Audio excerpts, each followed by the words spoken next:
The following is a presentation of Stewed Productions. Hey everybody, Josh here. Real quick before we start this episode of InterBrews, just to let you know if you want to help support the show, our Patreon page is there for as little as $1 an episode. You can help support the show, and now we also have the option for PayPal donations too. If you don't want to do that, you can just do a one-time donation. We are simply $500 away from adding video to this show, and if you want to see the face as well as hear the epic audio, that's where that is. So anyway, enough of that. All those options available, and if not, just thanks for listening. So appreciate all of that. On to the show. Let's get started. This is InterBrews. Hey everybody, thanks for joining the show. Another episode of InterBrews, and joining me, the next episode of the COVID Chronicles, all the way from Magnolia.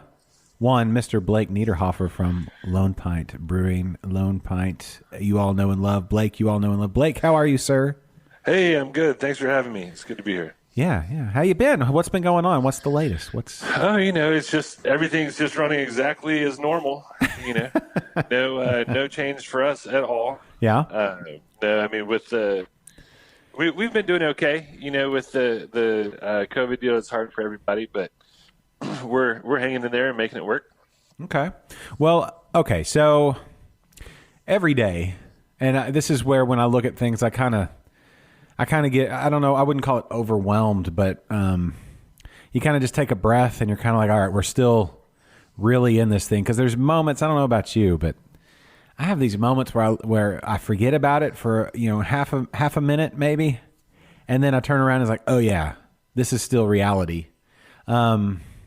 So where are we at now? Like the governors are saying, or at least our governor in Texas is saying that some businesses can reopen and some can't. Where are we as far as breweries go and that sort of thing? So, from what I understand, there have been a couple of breweries that have reopened or tried to reopen. For the most part, the guidance we're getting is that breweries are going to be treated like bars, and when bars can open, we can too. And so our tap room is still open for to go. We're open every day from noon to 7. But it's looking like maybe the 18th. We'll be able to open. I'm sure it'll be a limited capacity, but I think that's where we're at right now. Okay. I believe you were the last brewery that I visited before this all came, just started. And it's one of those like happy memories where I go back to like, what was life before the pandemic? What was life before COVID-19? And that's one of those days where it's like having beers in the sun, and then, and some barbecue and my family around me and all that kind of stuff. So Lone Pint is nestled into my brain as a happy memory. It's kind of like pre-pandemic, but I would imagine, specifically the way Lone Pint is set up, that you're already set up for social distancing. We are, most of our area is outside, and it's really been a shame because it's been absolutely gorgeous these last couple of weeks. I mean, with the exception of a couple little storms. Mm-hmm. When I we're still working and doing production up there, so I usually walk out there and have a beer after work. But it's I wish other people could join me. Yeah, that's the thing. It's like, it's those moments where you're like here we're getting to talk. You and I are getting to talk, but how much better is it? At least for me, I'm not gonna. I don't know how it is for you, but I know how it is for me when I get to come out to the brewery and we get to sit across the table and chat and talk and just hang out. It's so much better, right? But this is good. But to be able to just hugs and handshakes and all that stuff, I miss all that a lot. Yeah, well, I think it's going to be a little while before we get back to having everything, but we're, hopefully going to start seeing a little bit of normalcy creep back in. And I hope that we're doing it the right way so that we don't have to go back to where we have been. Yeah.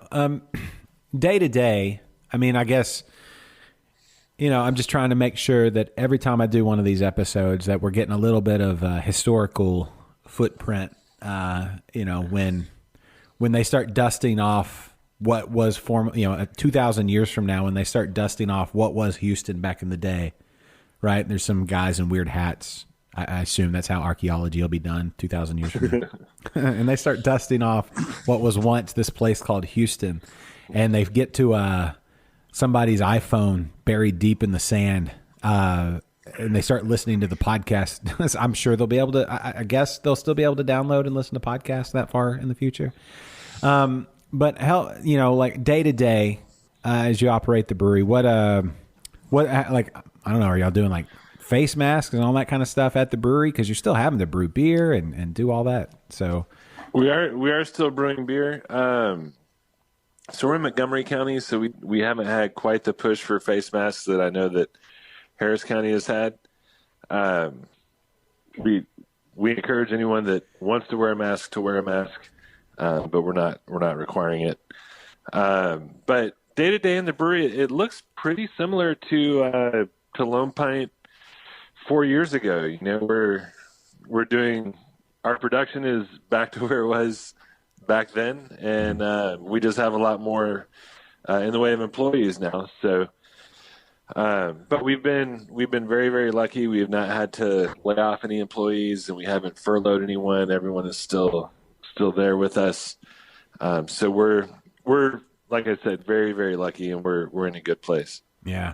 Well, it's interesting looking through all of this to kind of see, the different reactions from, because each brewery in the Houston area and all around Texas, and everybody kind of has their fingerprint. Like everybody's fingerprint is unique to themselves. And so your own unique business model and all that kind of stuff. So, where y'all are as far as percentage of on-site sales versus, packaged sales in different places and things like that. How, what do you think were some of the strengths going into this, just handling the situation, and what are some places that, I don't know, I guess if you could change or do things over again, or I don't know, is there anything like that? You look at that, or do you just kind of say, well, I think that where a lot of the taproom only breweries are struggling, we were lucky to, have a pretty good bottling machine and be able to put out a large amount of package, because keg sales have dropped to zero with the bars and restaurants being closed. Mm-hmm. And so, we were positioned pretty well in being able to bottle most of the beer. But there's still a large amount of kegs and inventory and things at the distributors. So, it's not over yet, but I think that our ability to cut back production and put more in bottles than we usually do is, what's been helping us through.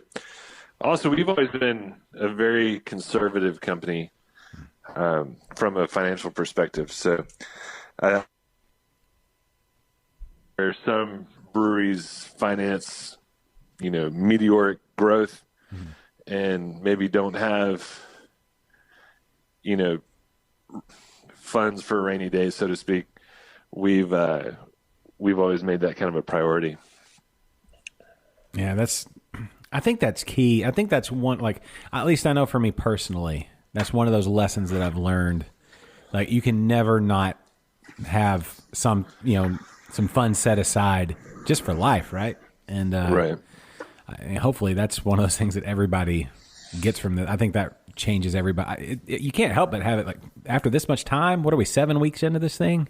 Mm-hmm. Yeah, it changes your DNA and the wrinkles in your brain and all that stuff.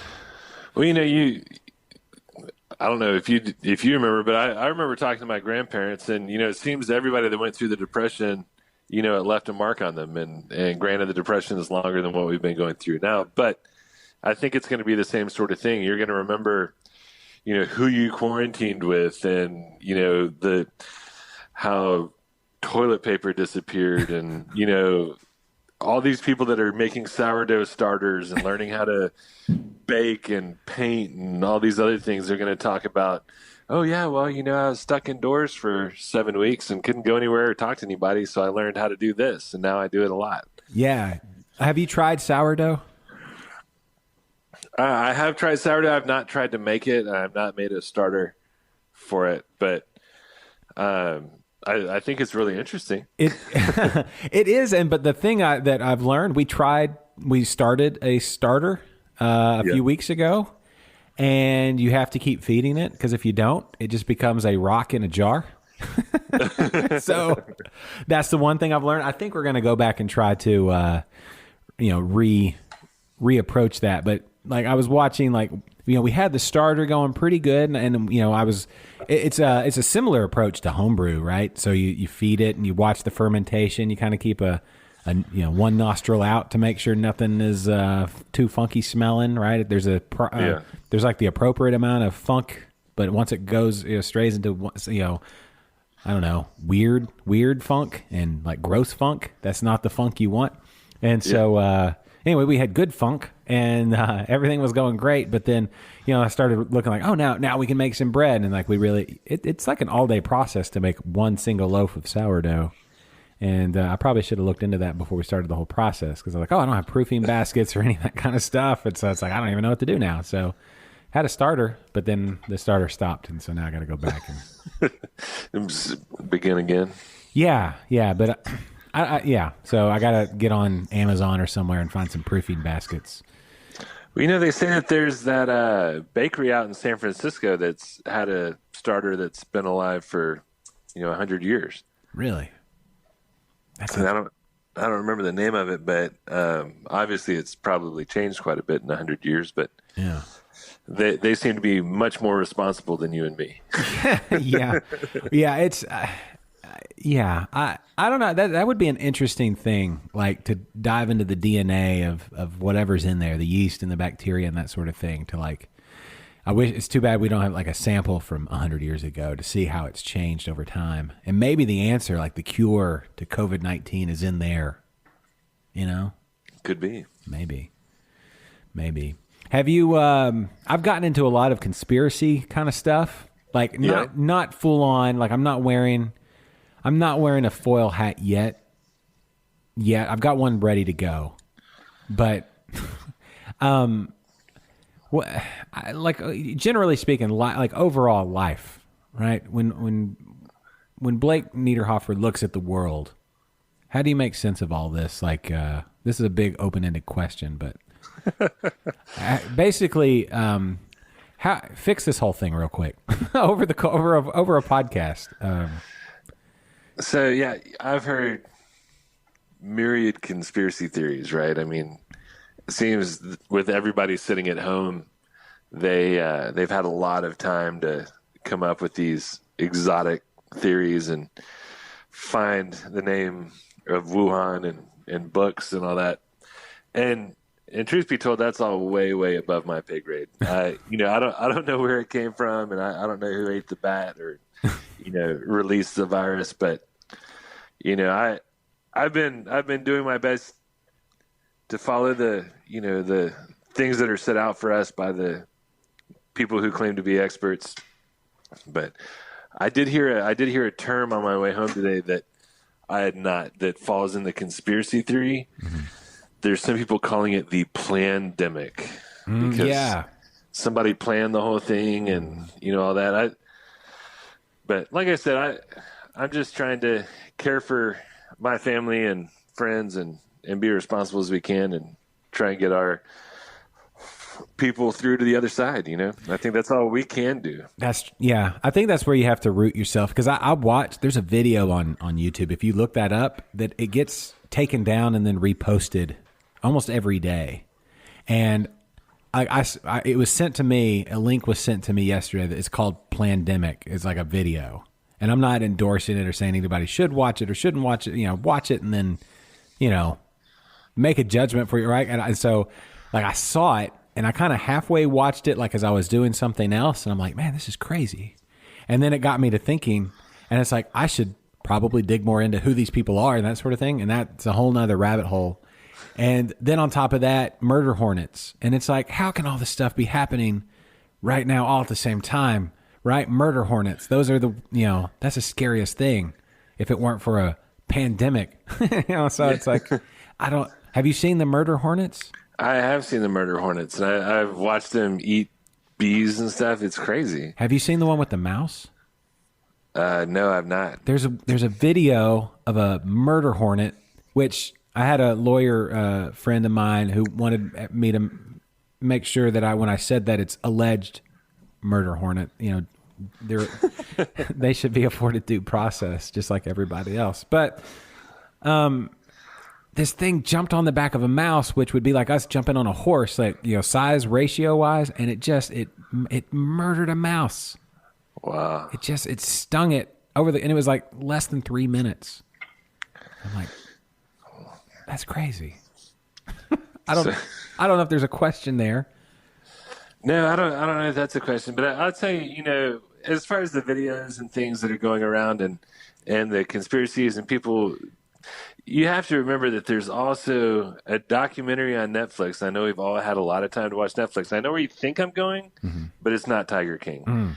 There's the documentary on Netflix about the flat earthers. Have you seen that? Yes. Wow. And a lot of those people are from Houston. I mean, how sad is that? Sad, but yet still there's a little source of pride there. Like, they said our name on TV. Yeah. It's that one's worth a watch because you watch the entire time, and then at the very end, right? It's that little, like, right there at the, I don't want to spoil it for anybody, but right there it makes it worth the whole thing because you watch this whole thing, you're like, what? This is just, there's so much ridiculousness everywhere. But then you watch it, the reaction at the very end of that one. What is that one? I forget what that one's called. I'll have to look that one up. But that one's, flat Earth. Yeah, I don't know. I guess certain people will potentially buy into anything. I don't. It's an interesting psychological, I don't know, like case study, I guess. But then again, we don't have all the answers either, Blake. Murder hornets. This is true. This is very true. Right? And that's the problem. But I am quite sure that the Earth is not flat, surrounded by a giant ring of ice. No, I think that's a pretty safe assumption. Space travel and all. But you right? Until we go to space, right? But to be interviewing all those people, and they were interviewing them at NASA, which was just, man, if I was one of those NASA scientists or astronauts, I would have been going nuts. It really is when you think of that. When you think, oh wait, here are the smartest people on the planet, the round planet, right? And it's this stuff that they've been doing for I don't. When did NASA start? In the 40s, the 50s? Yeah, probably. I guess. I don't know exactly. Late 50s? Like, if I had to guess, I'd say that's got to be right. Yeah, I don't know when they actually coined the term NASA. I mean, I know we got a guy in space, or we got them to the moon. Apollo 11 was 69, right? But it started way, I guess it'd have to be 50s, 40s, late 40s, maybe. Probably all it's all the post World War II stuff. So yeah, it's like literally half a century people have been studying this or more, right? Almost 75 years now. It's, I don't know. Maybe they find it hilarious. I don't know. But, I will say this, as far as like cleanliness and things like that and, fighting virus type things, I feel like brewers are uniquely qualified and, equipped. Like, I feel like there should be a whole panel of just brewers and distillers, feeding the government information. Right? Yeah, well, sometimes you wonder where they're getting their information. But absolutely, I'm more of a janitor than a brewer, I feel, a lot of times. And especially during this whole pandemic, we've had an opportunity to clean everything in the brewery 2 or 3 times. And, that's always a good thing, but our process is so dependent on sanitation and cleanliness anyway. I feel like the majority of brewers are not strangers to, the difference between cleanliness and sanitation, or the, thought of bacteria infecting the beer. I think that, viruses are a whole nother ball game, but we're, to your point, we're certainly well trained in keeping things clean and safe. Yeah. What, as far as has this changed your approach to, say, like your end of day beer or anything like that? I find I'm drinking a lot more beer. I was going to say it put a big S on the end of day beer for sure. But no, we're working shorter days and doing less. But yeah, I think everybody's drinking a little bit more. Yeah. I'm looking at a list at your to-go stuff. And your to-go only, you're opening every day at noon, open until 7. That's 7 days a week. That's right. That's open to 7 days a week. That's fantastic.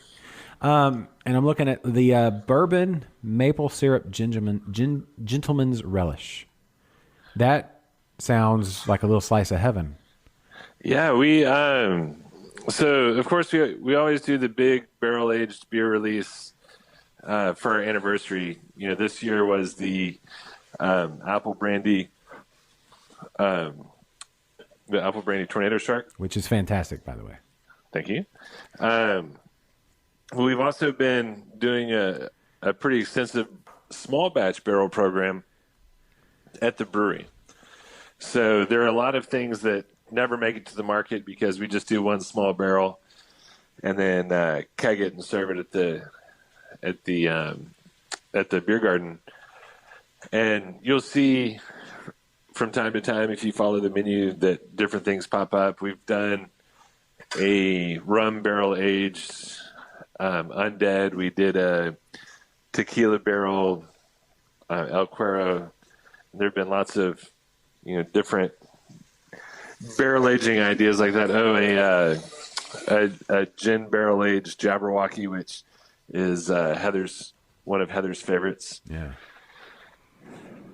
So it's so when you're dealing with these different barrels, what have you learned from as far as time in the barrel and I don't know what the concentration is. I'm guessing everything's completely empty when you put the beer into it, but as far as freshness from when it had gin or rum in it or anything like that, what's the as far as time in the barrel, is there a difference between gin and bourbon and tequila and things like that? Is it?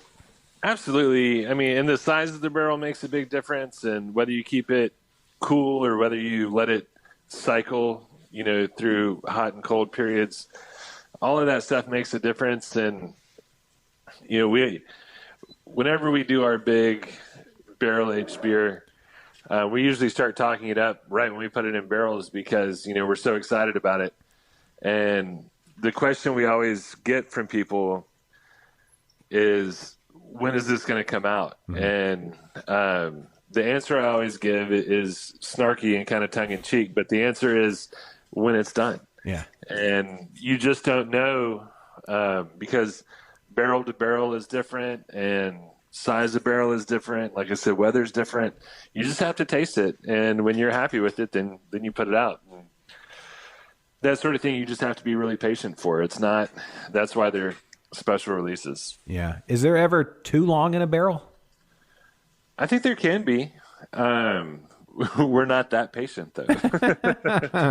But I've heard stories of overpowering barrels, but usually what happens is the brewer will then blend it with non-barrel aged beer to get it kind of back into range. Yeah. No, that makes sense. That makes a lot of sense. So let nerd out for a second for me if you can. With gin, when they make the gin in those barrels, is that a new barrel or had they used it for anything else before that? From my understanding, gin barrels are new barrels. Okay. That because the botanicals and things are pretty, I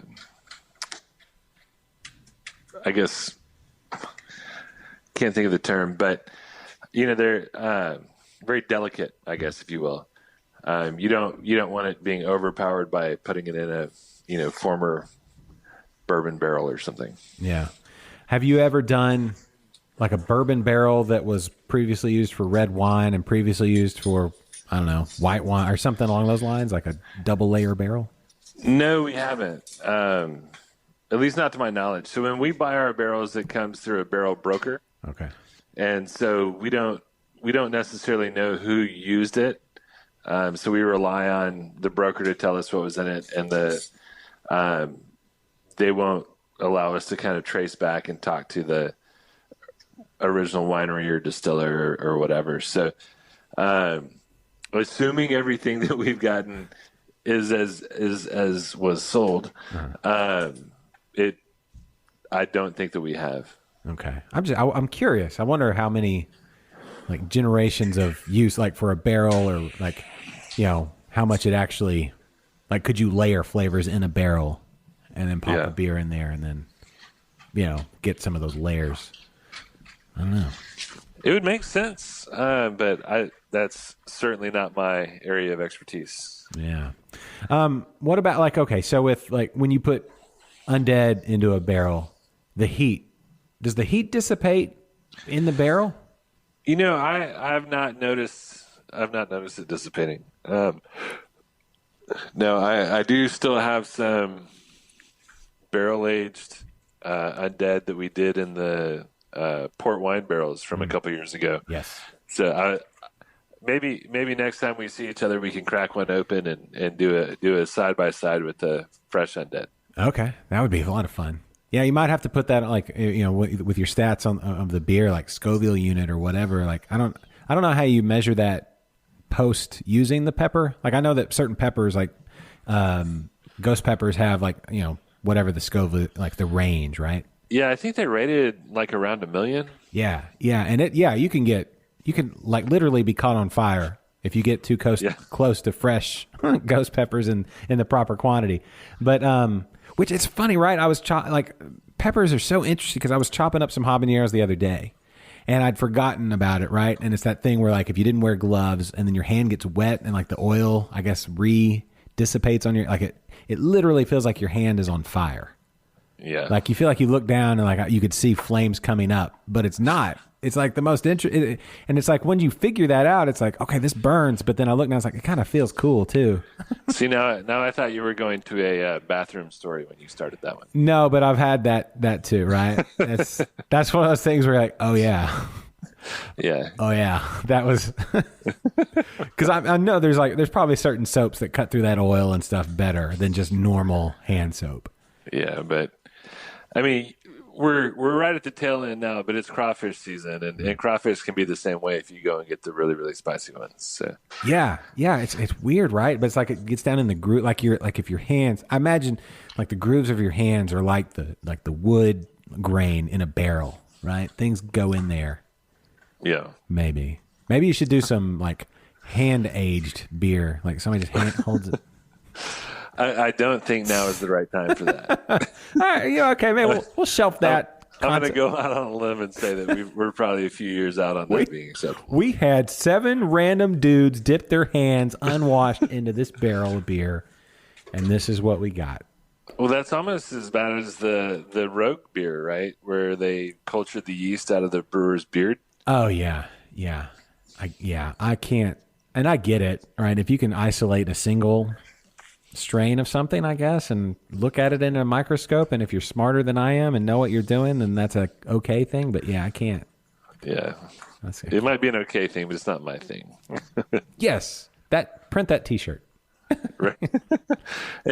and I've heard some even more, and I'm sure you have too, graphic and horrible yeast for beer stories, but we probably shouldn't even talk about those. Yeah, I think it's been discussed before. Yeah. I think it was, what were those guys from Sweden or something, or somewhere, somewhere like that. But you can Google that one.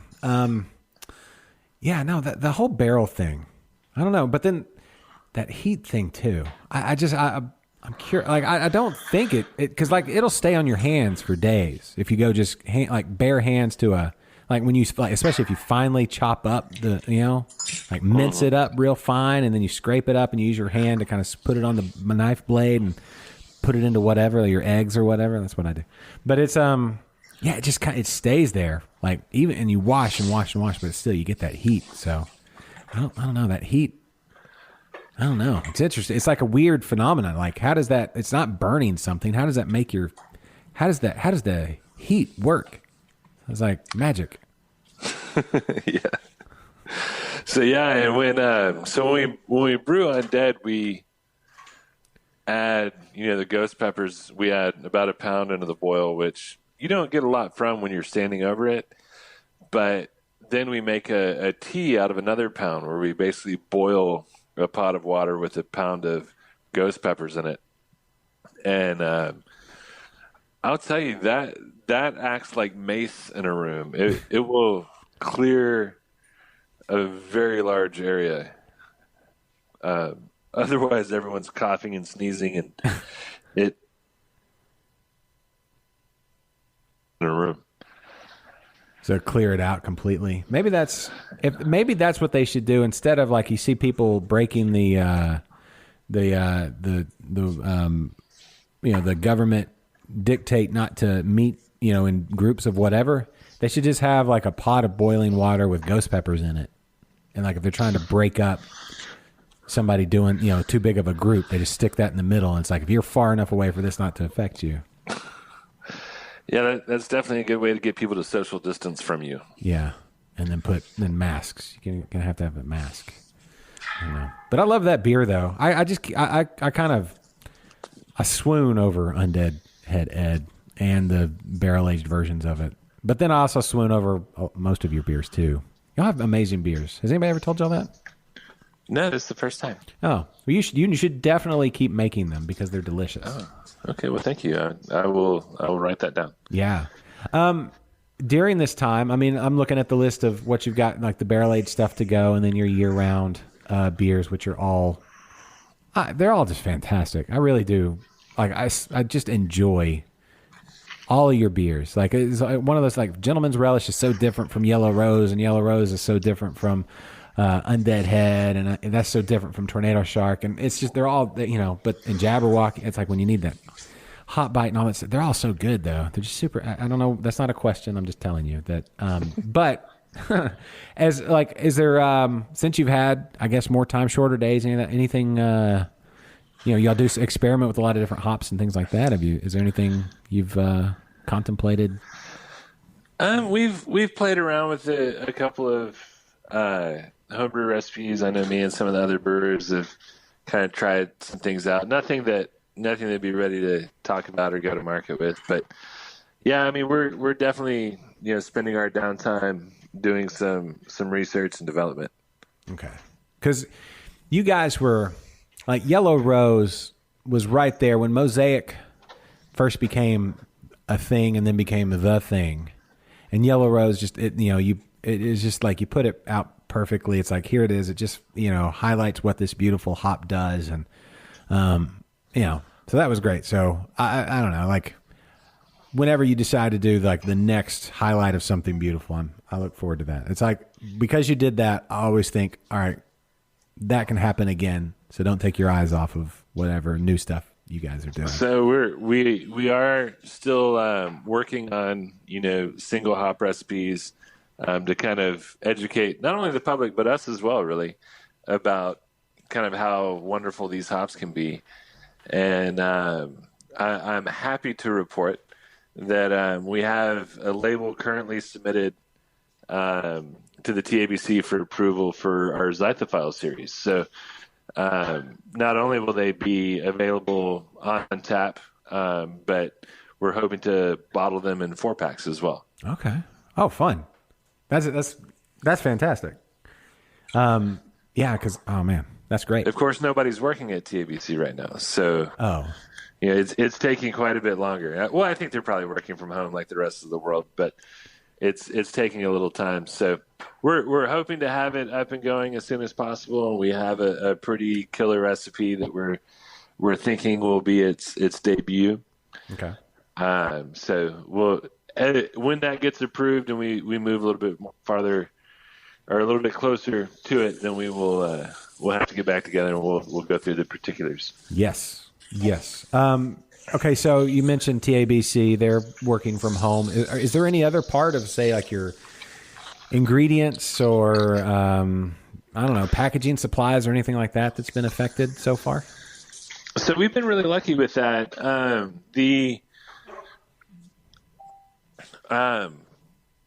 sorry, I just got a text, got distracted.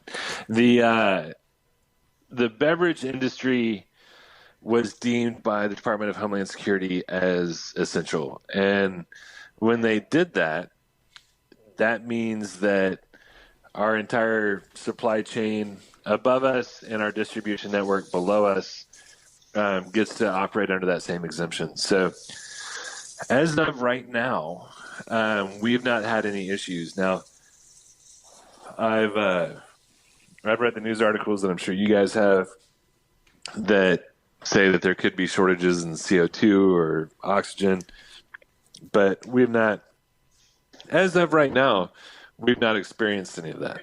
Okay. Now, if that did happen, just theoretically, could you go to bottle conditioning or something like that, or is that too? The way that our process is set up, I don't think that would make sense for us. Okay.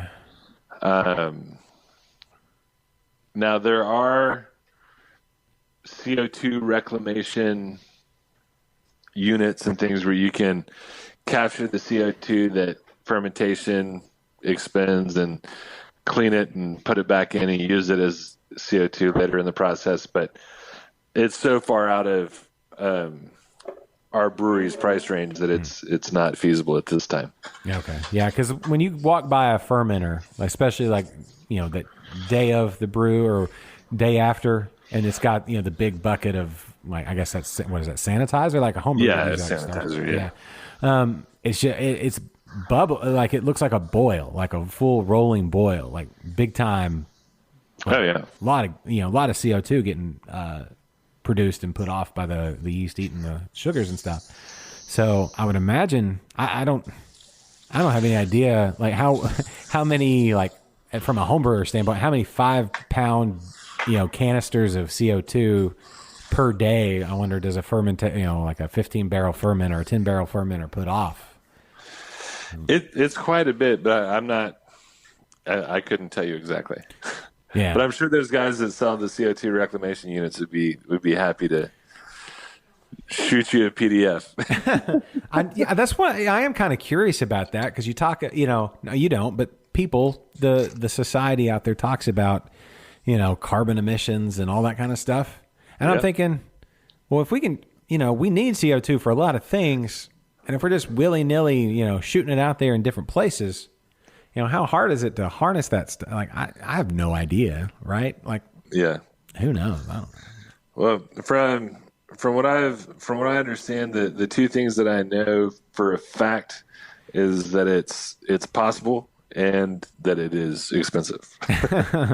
Yeah, it's funny, right? Because like desalinization too. Like if you had only seawater, like let's say it didn't rain in Houston for a year, and all we had was like Gulf water.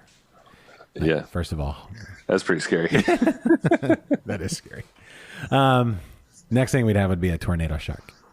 Right. And, followed by any of that you had left just to cope. But like that, to me, it's like, oh yeah, there's water there, but then there's salt in it. It's like, oh, you just evaporate it and catch it. But that's the same kind of thing. It's like super expensive, I guess, because we've never really had to do it. Never mind. It's just kind of where my brain goes. It's like, yeah, we should be able to do that. And by we, I mean somebody way smarter than me. I don't know. Whatever. Okay. Well, then let's jump forward a little bit. And we have been going through this thing for a while. And when it first started, there was kind of the three levels of conversation. One is, can you believe this is happening? Two, the distraction talk, which is anything other than that. And then when it comes back into your brain, back to, well, what are we going to do on the other side of that? So when you look at kind of the trend of way things are going, the slow play towards reopen and things like that. Do you have anything specific in mind? Like even like, I don't know if you can even let your brain go there other than just kind of theoretical kind of in your mind's eye place of like, you know, a year from now or 2 years from now, or is it, what, or have you had any of those kind of thoughts on like, you know, if this happens, then this, or if that happens, then that, any of that kind of thing? We did that a lot in the beginning. And then everything that was kind of on our list of that'll never happen, happened. Yeah. And so we were having almost daily meetings going, okay, well, you know, this is how it's going to be for the next few weeks. Then we're going to reevaluate. And then we get home and watch the news and be like, oh, wow, that's not right. And we'd have to go back and meet the next day and say, okay, well, with the new landscape. So I've given up on my forecasting ability. Yeah. And, you know, so no, I've not given a lot of thought. You know, we clearly had plans and further expansion ideas of how that was going to work and everything that we were about to start working on. But as far as right now, no, I couldn't even fathom what 3 years from now is going to look like. Hopefully it looks like, you know, earlier this year where everything was normal. Mm-hmm. But no, I would not speculate, especially while being recorded, as to what I think is 3 years from now is going to look like. Yeah, it would turn into one of those, like, what the future will look like, you know, from 1890. Yeah. Right, yeah. Projection into the future. Yeah, because we've already passed the Jetsons year, right? Yeah. Yeah, we've passed Jetsons. We've passed Back to the Future 2. Let's say hoverboards, like all that stuff. Yeah, we should be flying around. And I don't know that I'll have to look to like Wall-E or something like that. Like, I don't know what the next, you know, Minority Report, how far in the future was that? I don't know. How far in the future was Idiocracy? I feel like we're kind of getting there. Oh, yeah. No, definitely. I don't know. I need to go back and watch that. Speaking of like watching things, that's like one. That's back on the list because we got to figure out where we are in relation to that. But I felt like it was coming up pretty quick, and I felt like we were right on track. But Gatorade on my yard. So plants crave. Yeah. Like when you're not at the brewery and you have more time, you're talking about like Netflix or things like that. Anything that you've gotten into, books or movies or shows or games or anything like that? Yeah, I mean, we've been trying to get outside some. Just before this, our daughter was starting to play tennis, and we've been playing some tennis with her. And we took her fishing, and you know, we've been trying to get out of the house some, but.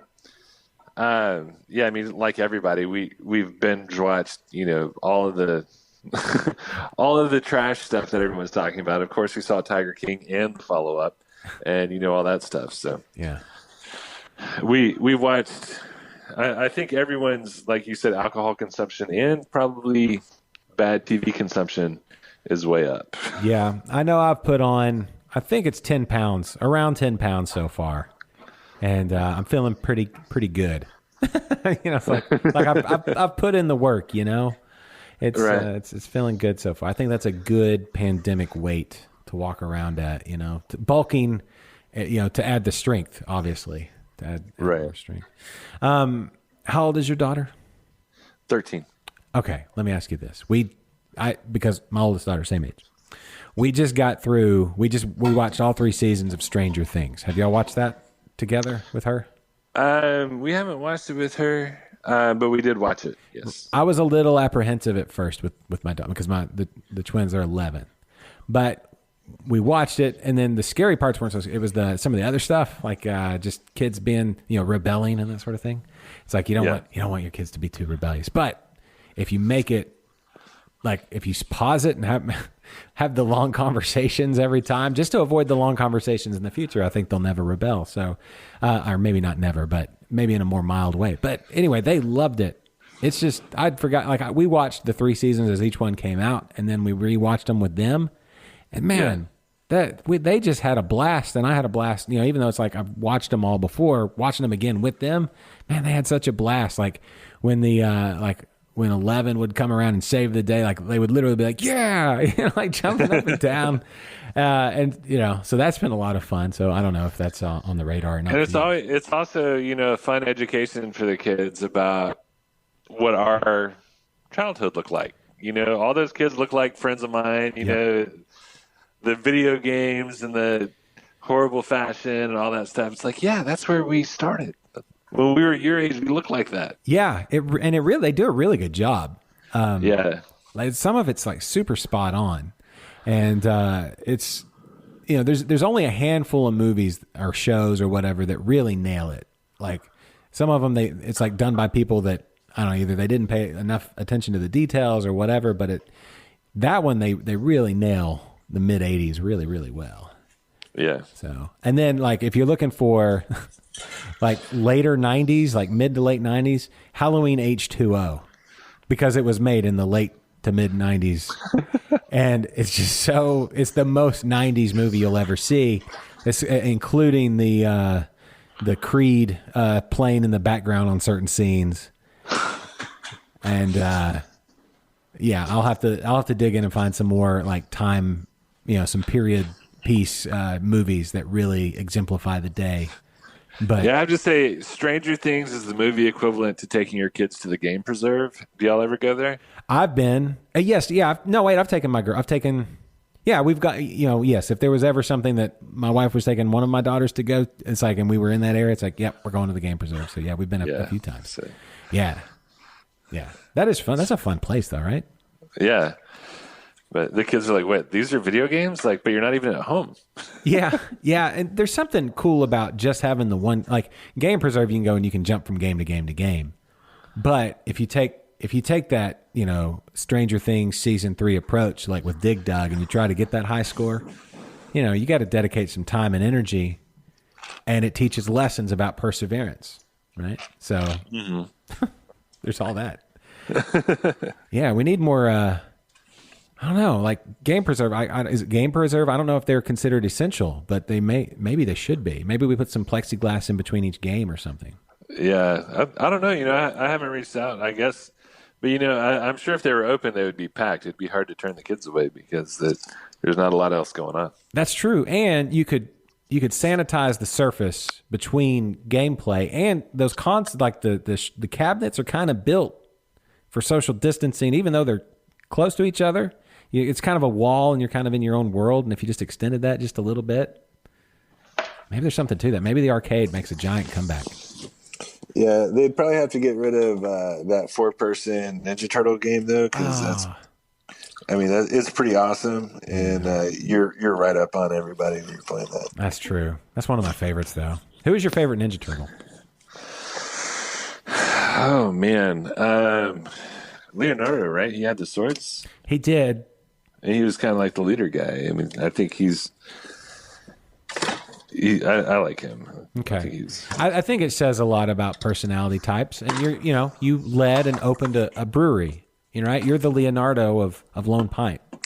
And and I think that says a lot about you. See, my favorite was always Raphael, especially from the movie, because the personality was a little different from the cartoon to the movie. Yeah. But he was, he's always kind of smart ass and smart aleck. And it just, I'm like, I want to be like that. But I don't know that everybody liked him. That like it's either you loved him or you hated him. And so maybe, I don't know. Yes, the Ninja Turtles are kind of a weird thing too, right? Like, I mean, the comics were super dark, like when it started, and then they made it into kind of a kid's cartoon, and then they made it into kind of somewhere in between movies. It's kind of weird to see how that changed over time. Yeah. The comics were pretty dark, huh? And then, I think they looked at the model of like He-Man and the Star Wars, movie, like all the toy sales. I think that's where they kind of look at that, and Transformers and things like that. And they're like, we got millions of dollars on the table here if we can make this into plastic. Because I had a lot of those. Yeah, if we sell our soul and dumb it down a little bit, we could probably make a ton of money. It's kind of like when people sell out to InBev, right? Yeah. Well, that's kind of my mantra for life. If I can just dumb it down and sell out. But so far, the first part I've nailed. So it's but anyway, I digress. And I kid. I try not to dumb it down. It's not down. If I'm just honest, Blake, every day I realize how dumb I am in some certain way. And I think that's how you got to keep yourself humble that way. I don't know about Absolutely, you. yeah. Prove yourself. No, I'm still learning a lot. Hey, let's do something real quick before I forget, okay? Okay. We're going to reward everybody that made it this far into the conversation with an announcement. Ooh. So we have teamed up with some bars and restaurants in Houston to kind of show our support for the people that have really been working their butts off for this pandemic deal. So for healthcare workers and first responders, starting on May 8th, which I'll just say the date because I don't know when you're going to put this all together. Mm-hmm. While supplies last, we're doing free growler fills of Yellow Rose. Oh, that's awesome. Now, it's not at the brewery. Actually, they are at the brewery, but it's not just at the brewery. Do you want the list? Yeah. It's quick. It's not real long. So, Brew 30 Tap House, Brews Brothers in Galveston, both Huey's, Nobi Public House, Premium Draft, Thistle Draft Shop, and both locations of Woodson's local tap and kitchen. Awesome. Now, you do have to bring your own growler. If you come out to the brewery, you can buy growlers there, and if you go to one of the places that sells growlers, you can fill one of theirs. But you'll have to buy that. But the fill itself will be free as long as we can do that. Oh, that's awesome. I'm gonna cut that part out and post it on its own just so we get the word out. Okay. Yeah, and there's a flyer that we put together, and it's on our Facebook. But wanted to make sure I brought that up before we got too deep for anybody to hear it, or we or I forgot altogether. No, perfect. That's perfect. Yeah, I can. Of course, it'll stay in this whole beautiful episode of the podcast, but I'll isolate it and put it out there as its own standalone, little piece of news. That'll be good. Perfect. And when you were naming off the places, it's like my favorite places. All my favorite places. Yeah, I mean these are all great places and places that typically serve our beer anyway. So. If you're a healthcare worker or first responder, just take your ID up to one of those places and say, "Hey, I heard Lone Pint's doing free growler fills. I want my Yellow Rose." Yeah, and you really, geographically speaking, covered a lot of area. Yeah, I don't know what the square mileage is, but it's most of the Houston area. Yeah, I mean, so I would say the farthest north is probably Woodson's, and the farthest south is in Galveston. But that's a pretty encompassing group of folks in Houston. Yeah, that's good stuff. Good. All right. Well, with that being said, is there I don't know, anything else that you want to throw out there or talk about or discuss or speculate on, or any predictions? Where will the oil prices and the stock market be this time next year? Anything like that? Oh man, I sure wish I knew. Yeah, I don't. If any of you guys know, I'll be happy to trade beer for insured predictions. Yeah, right. What a crazy time. I'll just wrap everything up with just saying, man, what a crazy time. It's wild. But you know what though? Even with it all, like, to bring it all back home, it's like, as crazy as now is, and how like nobody's ever experienced, nobody living has ever experienced anything even remotely close to this. And so we're all kind of going through a new thing together, which is refreshing in some ways. It has brought about some really cool things, like your opportunity to serve others in that are serving others, right? You get to do a good thing for people doing good things for other people. I can do these podcasts, like we just jump on Skype real quick. You just walked in from, I guess, a long day at the brewery, working hard, and hopefully you got your shoes off and you got your feet up and you're or whatever. I don't know. What are you doing right now? Hopefully, I'm not like that newscaster, right? That got caught with no pants on. Yeah. No, I feel like now's the time. Listen, yeah, he shouldn't have gotten caught. He's like kind of like the Astros, but everybody's doing it right now's the time to lose the pants and just go for it. So if that was my favorite. He's probably more famous now than he'll ever be. You know, it's great. And there's lots of weird stuff going on. And I think that the neatest part is that we're all going through it together. And it's regardless of any sort of filter. We're all impacted by it, and that's one of the really unique things about it. Yeah, it really is kind of the great equalizer, right? Because there's no running from it, and there's certain places you'd kind of like to be versus others as far as like how much, that's always going to be life, right? But, at the end of the day, a virus doesn't care about, where you're from, how much money you got in the bank or anything like that. And it's just the lockdown, it's just all that, right? But it has, for me, like it's really made me appreciate a lot of things, like getting to give hugs and shake hands and have beers across the table with friends and things like that. I can't wait for that day. It's going to be, it's going to be just a beautiful day when that's, a thing again. And, it's changed a lot.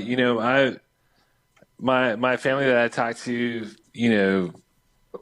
maybe once a month, but we'd never really talk together unless it was like a holiday. We're doing weekly Zoom calls, and I've got a group of my neighbors, and there's this park down the street, and we all go and put our chairs way far apart, and we, bring beers out, and we drink our own beer.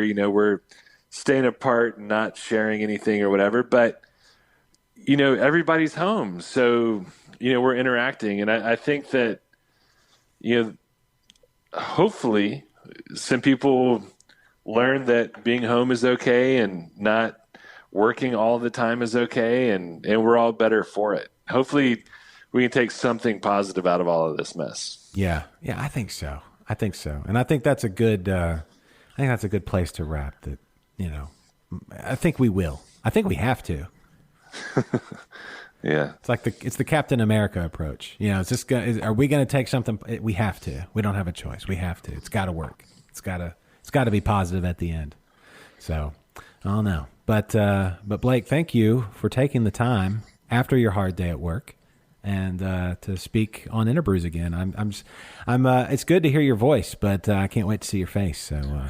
Yeah, well, let's get together and have a beer when all this is over. And thank you so much for what you do and for getting our message out there and letting people know that we're still around.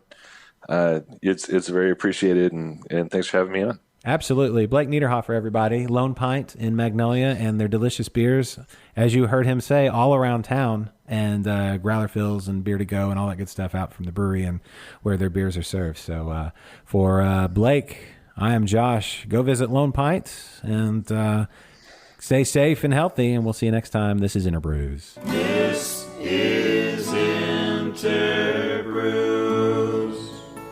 The preceding has been a presentation of Stewed Productions.